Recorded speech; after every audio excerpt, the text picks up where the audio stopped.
Don't forget like, share, comments, and subscribe to the best Islamic channel and page Farooqi Media Service on YouTube and Facebook.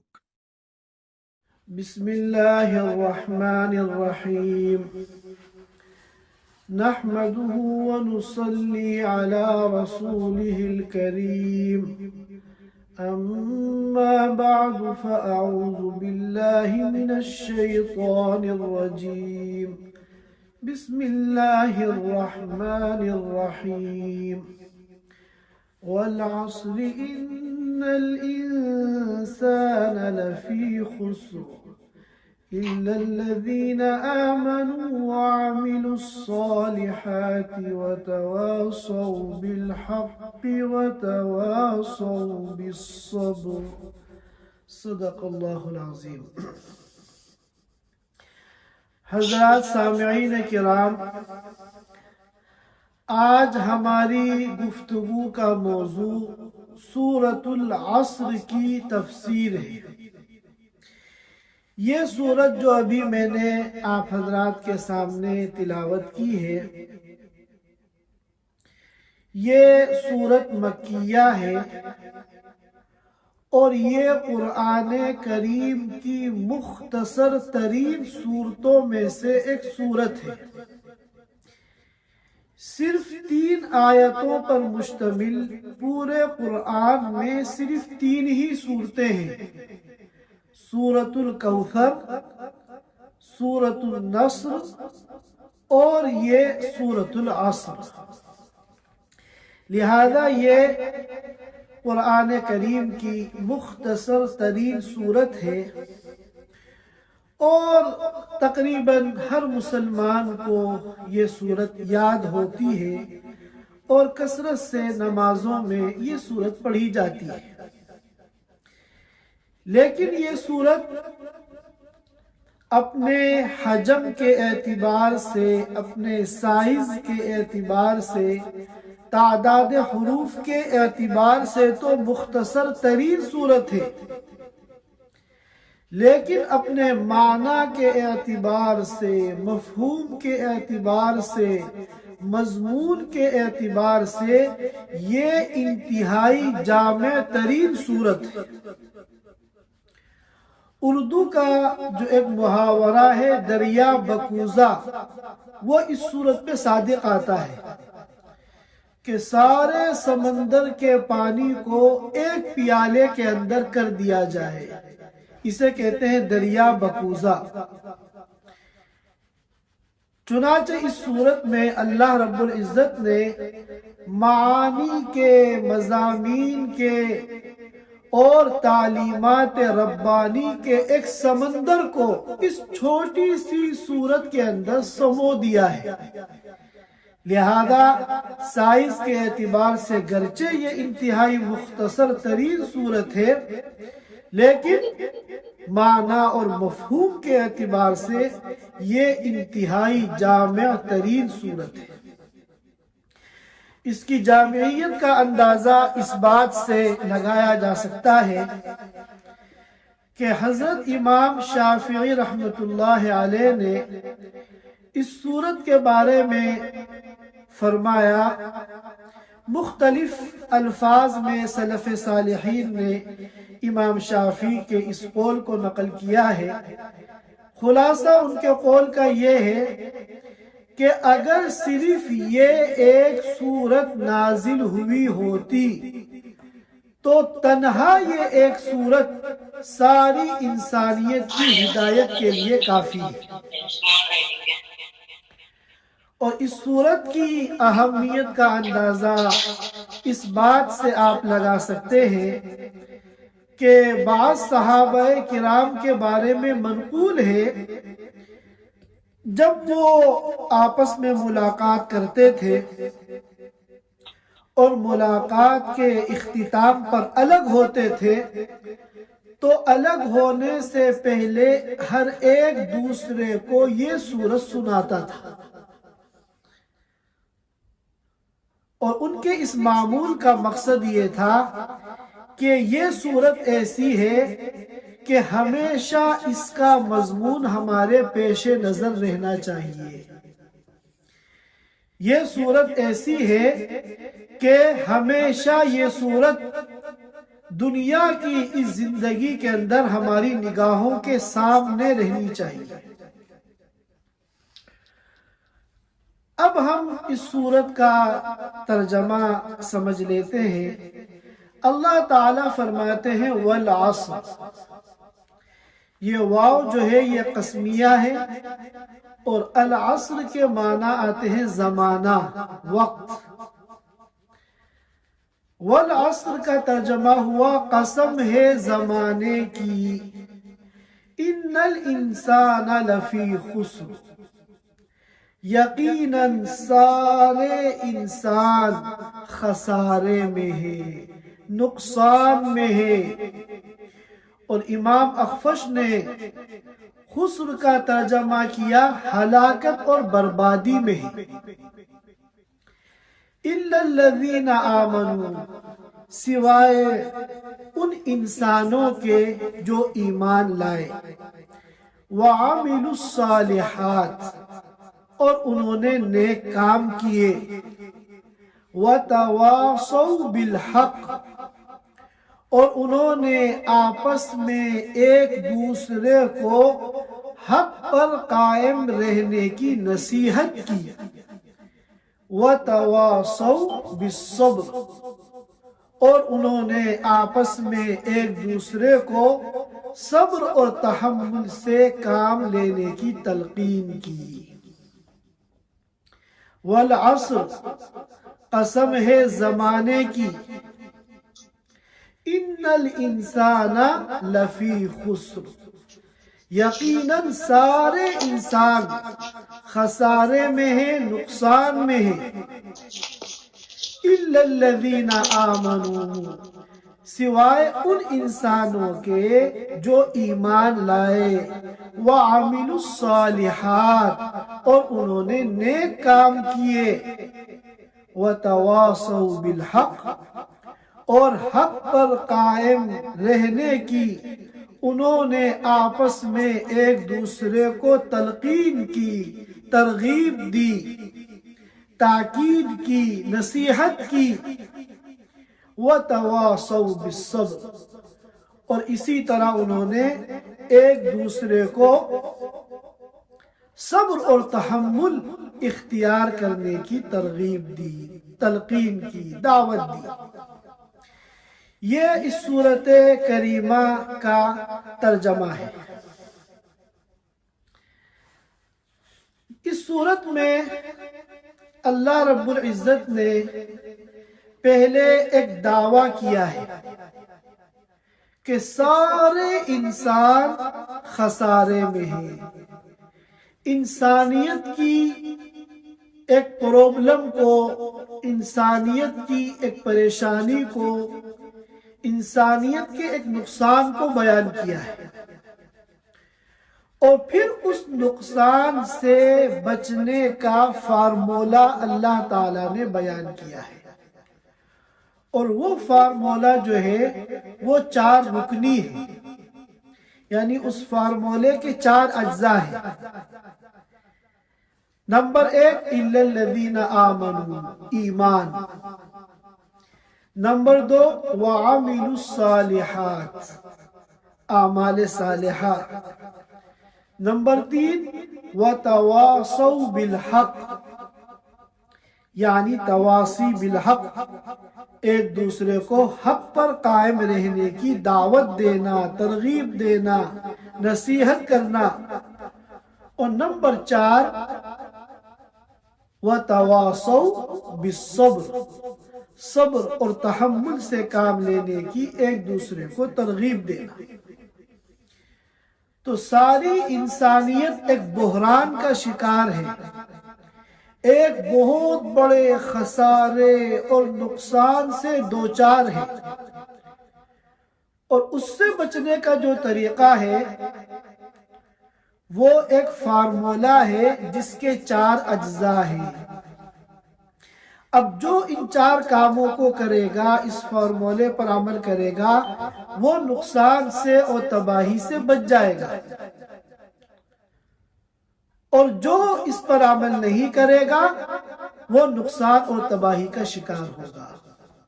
وہ 4 چیزیں کیا ہیں؟ ابھی آپ حضرات کے سامنے بیان کی۔ نمبر 1 ایمان، نمبر 2 اعمال، نمبر 3 تواصی بالحق، اور نمبر 4 تواصی بالصبر۔ ایمان کسے کہتے ہیں؟ ہم لوگ جانتے ہیں۔ اعمال صالحہ کسے کہتے ہیں؟ ہم لوگ جانتے ہیں۔ البتہ نمبر 3 اور نمبر 4 تواصی بالحق اور تواصی بالصبر، یہ تعبیر جو ہے شاید ہم لوگوں کے سامنے اجنبی ہے، لہذا ان دونوں نمبروں کی میں وضاحت کرنا چاہتا ہوں کہ تواصی بالحق سے کیا مراد ہے اور تواصی بالصبر سے کیا مراد ہے۔ ایک دوسرے کو حق کی دعوت دینا اور ایک دوسرے کو صبر کی دعوت دینا، اس کا کیا مطلب ہے؟ علماء تفسیر نے اپنے اپنے ذوق کے مطابق ان دونوں کاموں کی تشریح کی ہے اور تفسیر کی ہے، اور ان تمام اقوال کا خلاصہ اور حاصل ایک ہی ہے۔ چنانچہ بعض حضرات نے فرمایا کہ وَتَوَاصَوْا بِالْحَقِّ، اس کا مطلب یہ ہے کہ عقائد صحیحہ اور اعمال صالحہ کی ایک دوسرے کو دعوت دی جائے، ایک دوسرے کو ترغیب دی جائے، اور جس کو ہم کہتے ہیں امر بالمعروف، اور وَتَوَاصَوْا بِالصَّبْرِ کا مطلب یہ ہے کہ ایک دوسرے کو گناہوں سے روکا جائے، باہم آپس میں ایسی فکریں کی جائے کہ نہ صرف یہ کہ ہم گناہوں میں مبتلا نہ ہوں، بلکہ ہماری فیملی والے، ہمارے خاندان والے، ہماری سوسائٹی والے، ہمارے شہر والے، ہماری بستی والے، بلکہ پوری انسانیت گناہوں سے دور رہنے والی بن جائے، جس کو ہم نہی عن المنکر کہتے ہیں۔ کیونکہ صبر کے معنی آتے ہیں ناگواری کی حالت میں، یا بألفاظ دیگر مخالف احوال میں اللہ کے حکم پر جم جانا، اللہ کے حکم پر ڈٹ جانا، اور تندیے باد مخالف کا مقابلہ کرنا، یہ صبر ہے۔ اب انسان کی جو نفسانی خواہشات ہیں، اسی طرح شیطان کی طرف سے آنے والے وسوسے ہیں، یہ انسان کو گناہوں پر مجبور کرتے ہیں، گناہوں کی طرف مائل کرتے ہیں۔ اب صبر کا تقاضا یہ ہے کہ ان مخالف حالات میں بندہ اللہ کے حکم پر جم جائے اور اللہ کے حکم پر ڈٹ جائے اور اپنے کو گناہوں میں مبتلا ہونے سے روک لے، اس کا نام صبر ہے۔ تو معلوم ہوا کہ وَتَوَاصَوْا بِالْحَقِّ کا جو خلاصہ ہے وہ امر بالمعروف ہے، اور وَتَوَاصَوْا بِالصَّبْرِ کا جو حاصل ہے وہ نہی عن المنکر ہے۔ تو اب اگر ہم ان 4 چیزوں کو لفظوں میں بیان کریں تو نمبر 1 ایمان، نمبر 2 اعمال صالحہ، نمبر 3 امر بالمعروف، اور نمبر 4 نہی عن المنکر۔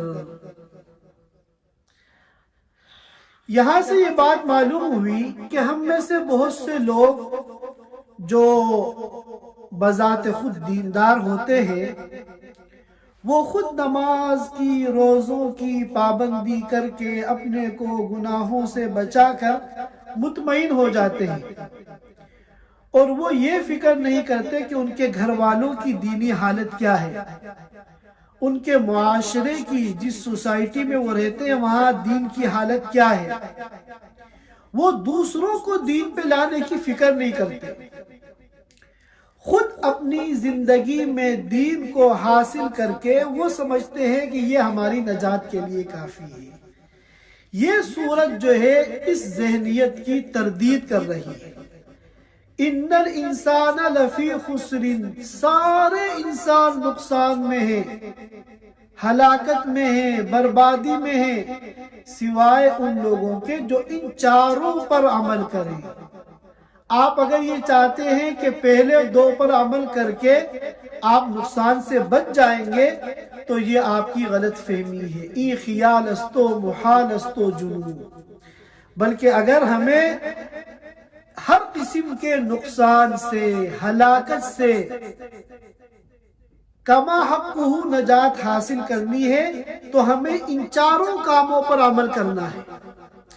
اب ظاہر ہے کہ پہلے جو دو کام ہیں ایمان اور اعمال، یہ تو انسان کا انفرادی عمل ہے، یہ اس کی انفرادی محنت ہے، یہ اس کی انفرادی کوشش ہے، جس کو ہم کہتے ہیں اصلاح نفس۔ اپنا ایمان بنا لیا اور اپنے اعمال کو درست کر لیا، لیکن یہ دو کافی نہیں ہیں، بلکہ حقیقی نجات کو حاصل کرنے کے لیے دو نمبر اور ہیں۔ وَتَوَاصَوْا بِالْحَقِّ وَتَوَاصَوْا بِالصَّبْرِ، امر بالمعروف اور نہی عن المنکر۔ صرف اگر ہم اپنی اصلاح کریں گے اور اپنے دوسرے بھائیوں کی اصلاح کی فکر اور کوشش نہیں کریں گے تو ہم خسارے سے اور نقصان سے اپنے کو بچا نہیں پائیں گے۔ پچھلی امتوں میں تو چونکہ انبیاء کا سلسلہ قائم تھا، اس لیے اگر کوئی اپنے ایمان کو بنا لیتا اور اپنے اعمال کو سدھار لیتا اس کی نجات کے لیے کافی تھا۔ لیکن یہ امت ایسی ہے کہ ہمارے جو نبی ہیں وہ خاتم الانبیاء ہیں، ان پر نبوت کا سلسلہ ختم ہو گیا۔ اب امت کی ہدایت کے لیے اور انسانیت کی اصلاح کے لیے کوئی نبی نہیں آئے گا۔ اب نبوت والا جو یہ کام اور یہ ذمہ داری ہے وہ اس امت کے ہر فرد کی ذمہ داری ہے۔ لہذا آج اگر کوئی صرف پہلے اور دوسرے نمبر پر عمل کر لے اور تیسرے اور چوتھے نمبر پر عمل نہ کرے تو وہ کما حقہ نجات کا مستحق نہیں ہو سکتا۔ چاروں کاموں کو کرنا ہوگا، خود اپنے ایمان کی اور اعمال کی اصلاح کرنی ہوگی اور دوسروں کی اصلاح کی ہمیں فکر کرنی ہوگی۔ اس سلسلے میں ہمیں امر بالمعروف نہی عن المنکر کی جو بھی شکلیں ہیں، جو بھی طریقے ہیں اور جو بھی صورتیں ہیں، ہر دور کے اعتبار سے یہ شکلیں بدلتی رہتی ہیں، ہمیں ان کو اختیار کرنا پڑے گا، تبھی جا کے ہم حقیقی نجات کے مستحق ہوں گے۔ اور یہ جو امر بالمعروف اور نہی عن المنکر والی محنت ہے، جس کو ہم ایک لفظ میں اگر کہنا چاہیں تو ہم کہتے ہیں دعوت والی محنت، یہ اس امت کی خصوصیت ہے۔ اور اس امت کی یہ وہ خصوصیت ہے، وہ امتیاز ہے جس کی بنیاد پر اس امت کو ساری امتوں پر فوقیت دی گئی ہے۔ اور قرآن نے کیا کہا؟ کنتم خیر امہ اخرجت للناس، کہ تم ساری امتوں میں سب سے اعلیٰ، سب سے افضل اور سب سے برتر امت ہو۔ اور اس افضلیت کی کیا وجہ ہے؟ تأمرون بالمعروف وتنہون عن المنکر، کیونکہ تم لوگ امر بالمعروف کرتے ہو اور نہی عن المنکر کرتے ہو۔ تو معلوم ہوا کہ چار رکنی جو فارمولا نقصان، ہلاکت، بربادی سے نجات کے لیے اللہ رب العزت نے اس صورت میں پوری انسانیت کے سامنے پیش کیا ہے، وہ چار چیزیں کیا ہیں؟ نمبر 1 ایمان، نمبر 2 اعمال صالحہ، یہ انسان کی اپنی انفرادی کوشش اور محنت ہے۔ اور نمبر 3 امر بالمعروف، جس کو وتواصوا بالحق میں بیان کیا، اور نمبر 4 نہی عن المنکر، جس کو وتواصوا بالصبر میں بیان کیا۔ یہ جو دو ہیں، نمبر 3 نمبر 4، یہ اجتماعی ہے۔ اللہ تعالیٰ نے اس سورت کے شروع میں زمانے کی قسم کھائی ہے، اور ایک موقع پر میں آپ حضرات کے سامنے یہ بات عرض کر چکا ہوں کہ قسم جو کھائی جاتی ہے وہ اپنی بات کا یقین دلانے کے لیے کھائی جاتی ہے۔ جب بات کرنے والا یہ سوچتا ہے، سمجھتا ہے کہ شاید سامنے والا میری بات پر یقین نہ کرے بلکہ شک میں اور تردد میں پڑ جائے، تو اپنی بات کا یقین دلانے کے لیے وہ قسم کھاتا ہے اور قسم کھا کر اپنی بات کہتا ہے۔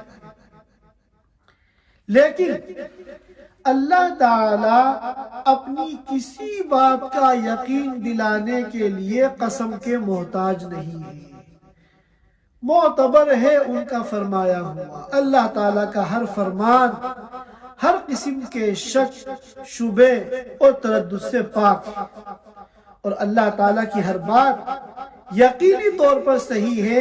اپنی کسی بات کا یقین دلانے کے لیے اللہ تعالیٰ کو قسم کھانے کی کوئی ضرورت نہیں ہے۔ لیکن اس کے باوجود ہم دیکھتے ہیں قرآن کریم میں اللہ تعالیٰ جگہ جگہ قسم کھاتے ہیں۔ کہیں سورج کی قسم کھائی ہے، کہیں چاند کی، کہیں بلد حرام مکہ مکرمہ کی، کہیں انجیر کی، کہیں آسمان کی، کہیں زمین کی، اور یہاں اس صورت میں قسم کھائی ہے زمانے کی۔ تو پھر اللہ تعالیٰ جب قسم کھاتے ہیں تو اپنی بات کا یقین دلانا تو مقصود نہیں ہوتا، مگر اس قسم کا پھر فائدہ کیا ہے؟ تو میں نے عرض کیا تھا کہ اللہ تعالیٰ کے قسم کھانے سے اس بات کے اندر ایک زور پیدا ہو جاتا ہے، اس بات کے اندر ایک قوت پیدا ہو جاتی ہے، اور قسم کھا کر اللہ میاں جس بات کو کہہ دیتے ہیں وہ بات جو ہے وہ اس کی اہمیت اور اس کی عظمت بڑھ جاتی ہے۔ تو یہاں پر اللہ تعالیٰ نے جو یہ بات کہی ہے، ان الانسان لفی خسر، کہ ان 4 کاموں کے کرنے والوں کے سوا ساری انسانیت خسارے میں ہے۔ اس بات میں اللہ تعالیٰ نے اتنی قوت کے ساتھ یہ بات فرمائی ہے۔ اولاً تو قسم کھائی، جب والعصری کہا تو اس بات کی قوت میں اضافہ ہو گیا۔ پھر اللہ تعالیٰ انا لے کر آیا، ان الانسان، انا بھی تاکید کے لیے آتا ہے، اس سے اس بات کی قوت میں اور اضافہ ہو گیا۔ اور اس کے بعد اللہ تعالیٰ لام تاکید لائے، لا فی خسر، یہ لام بھی تاکید کے لیے۔ تو اتنی قوت کے ساتھ اللہ تعالیٰ اس مضمون کو اس صورت کے اندر بیان فرما رہے ہیں۔ پھر سوال یہ پیدا ہوتا ہے کہ اگر اس موقع پر اپنی بات کے اندر قوت اور زور پیدا کرنے کے لیے اللہ تعالیٰ کو قسم کھانی تھی تو زمانے کی قسم کیوں کھائی؟ چاند کی، سورج کی، زمین کی، آسمان کی، اور جگہوں پہ اللہ نے قسم کھائی ہے، انہی میں سے کوئی قسم یہاں بھی کھا سکتے تھے۔ تو یہاں زمانہ والعصر جو کہا ہے، اس میں کیا حکمت ہے؟ تو جواب یہ ہے کہ ایک حکمت تو اس میں یہ ہے کہ اللہ نے جو یہ دعویٰ کیا ہے کہ ان 4 کاموں کے کرنے والوں کے سوا ساری انسانیت خسارے میں ہے، اس کی سب سے بڑی دلیل جو ہے وہ زمانہ ہے۔ آپ زمانے پر غور کرو، زمانے کے حالات پر غور کرو، اس دنیا کی تاریخ پر غور کرو، اور قوموں کے عروج و زوال پر غور کرو، تو یہ بات خود بخود سمجھ میں آ جائے گی کہ جن لوگوں نے ایمان، اعمال، تواصی بالحق اور تواصی بالصبر پر عمل نہیں کیا، وہ دونوں جہان کے خسارے، ناکامی، تباہی، ذلت اور رسوائی سے دوچار ہوئے۔ اور دوسری حکمت زمانے کی قسم کھانے میں وہ یہ ہے کہ انسان کے جس خسارے کو اور جس نقصان کو اللہ تعالیٰ اس صورت میں بیان کر رہے ہیں، ان الانسان لفی خسر، خسر کے معنی نقصان، اس خسارے کا تعلق زمانے سے ہے۔ انسان کی زندگی کے اوقات سے ہے۔ اس کو سمجھنے کے لیے ذرا تفصیل سے اس کو سمجھنے کی ضرورت ہے۔ دیکھیے، اللہ تعالیٰ نے ہمیں اس دنیا میں پیدا کیا اور اللہ تعالیٰ نے ہمارے ساتھ ایک تجارت کا معاملہ کیا اور یہ کہا کہ میری مرضی کے مطابق اگر تم تجارت کرو گے تو نہ صرف یہ کہ نقصان سے بچو گے بلکہ بہت بڑا پروفٹ اور فائدہ تمہیں ملے گا۔ اور وہ تجارت کس چیز کی ہے؟ ظاہر ہے کہ تجارت جو ہوتی ہے، انسان جب بزنس کرتا ہے تو کوئی سرمایہ ہوتا ہے، اس کے پاس کوئی مال ہوتا ہے جس کی خرید و فروخت ہوتی ہے، اس سے انسان بزنس کرتا ہے۔ اور اگر تجارت صحیح طریقے سے کر رہا ہے، اپنے سرمایہ کو صحیح طریقے سے وہ استعمال کر رہا ہے تجارت میں، تو اس کو فائدہ ہوتا ہے اور چند ہی دنوں میں وہ مالدار اور خوشحال بن جاتا ہے۔ اور اگر تجارت صحیح طریقے سے نہیں کر رہا اور اپنا سرمایہ تجارت میں صحیح ڈھنگ سے وہ استعمال نہیں کر رہا ہے تو پھر اس کو اس تجارت میں نقصان ہوتا ہے، اور بڑے بڑے پیسے والے اور دولت والے راتوں رات سڑکوں پر آ جاتے ہیں اور 2 وقت کی روٹی کے محتاج ہو جاتے ہیں۔ یہ عام طور پہ تجارت میں ہوتا ہے۔ صحیح طریقے سے تجارت ہے تو 2 فائدہ، اولاً تو سرمایہ، اولاً تو نقصان نہیں ہوگا، نمبر 2 پروفٹ ملے گا۔ اور بے ڈنگے طریقے سے تجارت کرنے کے 2 نقصان، نمبر 1 پروفٹ سے محروم ہوگا اور نمبر 2 نقصان سے دوچار ہوگا۔ اب میں اس تجارت کو جو اللہ تعالیٰ نے ہم سے چاہتے ہیں سمجھانے کے لیے قرآن کریم کی 2 آیتیں پڑھتا ہوں۔ ایک آیت ہے سورۃ التوبہ میں، آیت نمبر 111۔ اللہ تعالیٰ بندوں کو مخاطب کر کے فرماتے ہیں، یا ایھا الذین آمنوا هل ادلکم علی تجارۃ تنجیکم من عذاب علیم۔ اے ایمان والو، کیا میں تم کو ایسی تجارت نہ بتاؤں کہ میری مرضی کے مطابق اس تجارت کو کرنے سے کیا فائدہ ہوگا؟ تنجیکم من عذاب علیم، یہ تجارت تم کو دردناک عذاب سے، تباہی سے، نقصان سے بچا لے گی۔ یہ سورۃ التوبہ میں نہیں ہے، میں نے غلط حوالہ دیا، یہ سورہ صف کی آیت نمبر 10 ہے، اور دوسری آیت ہے وہ سورہ توبہ کی آیت نمبر 110۔ وہ کیا ہے؟ ان اللہ اشترى من المؤمنین انفسهم واموالهم بان لهم الجنہ۔ اللہ تعالیٰ نے ایمان والوں کے ساتھ ایک سودا کیا ہے، ایک تجارت کی ہے اور ایک بزنس کیا ہے۔ اور تجارت میں کیا ہوتا ہے؟ ایک آدمی مال دیتا ہے اور دوسرا اس کی قیمت دیتا ہے۔ تو اللہ نے دونوں چیزوں کو یہاں بیان کیا. ان اللہ اشترى من المؤمنین، بے شک اللہ نے خرید لیا ایمان والوں سے انفسہم، ان کی جانوں کو، واموالہم، اور ان کے مال کو، کس کے عوض میں؟ بِأَنَّ لَهُمُ الْجَنَّةِ، جنت کے بدلے میں، کہ تم اپنی جان کو، اپنے مال کو میری مرضی کے مطابق استعمال کرو تو بدلے میں تمہیں جنت ملے گی. تو اب دیکھیے پہلی آیت میں جو سورہ صف کی آیت نمبر 10 تھی، وہاں تو اللہ نے نقصان سے بچانے کا تذکرہ کیا ہے کہ یہ تجارت کیا کرے گی؟ میری مرضی کے مطابق اگر کرو گے تنجیکم من عذاب علیم، کہ تم کو دردناک عذاب سے یعنی ہلاکت اور نقصان سے بچائے گی. اور دوسری آیت جو سورہ توبہ کی آیت نمبر 111 ہے، اس میں اللہ نے پروفٹ کا تذکرہ کیا ہے، بِأَنَّ لَهُمُ الْجَنَّةِ، یہ تجارت یعنی اپنی جان کو، مال کو، یعنی اپنی زندگی کو اور زندگی کے اوقات کو میری مرضی کے مطابق اگر تم استعمال کرو گے تو دونوں فائدے ہوں گے. تنجیکم من عذاب علیم، نقصان سے بھی بچو گے اور پروفٹ بھی ملے گا. بِأَنَّ لَهُمُ الْجَنَّةِ.